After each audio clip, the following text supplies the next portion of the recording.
Welcome to Section 2 of the Maze Runner. We have seen some exciting developments in the plot of our story, and we will continue to see more developments as we navigate through the novel. So, in chapters 10 through 12, Thomas finds himself in the forest of the glade.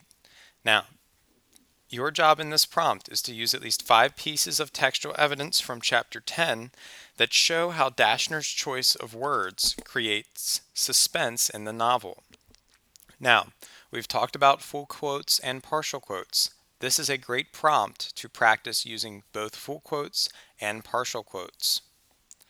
So, again, you're using textual evidence to show the suspense that is found in the Forest of the Glade within chapter 10. Now, as we move on to chapters 13 through 15, we are going to be describing mood. Now, as we talk about mood, this is going to take place in chapter 14 surrounding Ben's banishment. So, use at least 5 pieces of textual evidence within your description of the mood found in chapter 14. Respond in a paragraph using full quotes and partial quotes. Chapters 16 through 18 have to do with similes. Now, in chapter 16, there is a quote from Newt where he talks about the doors closing to the maze.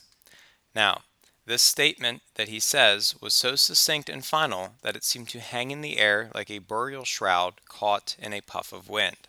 So, you have 3 tasks for this quote. First, you need to write down the definition of succinct.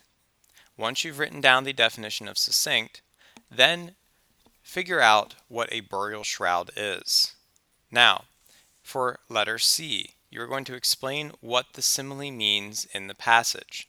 So, how does the simile that is credited to the character of Newt, how is that relevant to the events that are occurring within the novel? So, how is Newt's statement relative, or how is it able to be compared to the doors of the maze closing?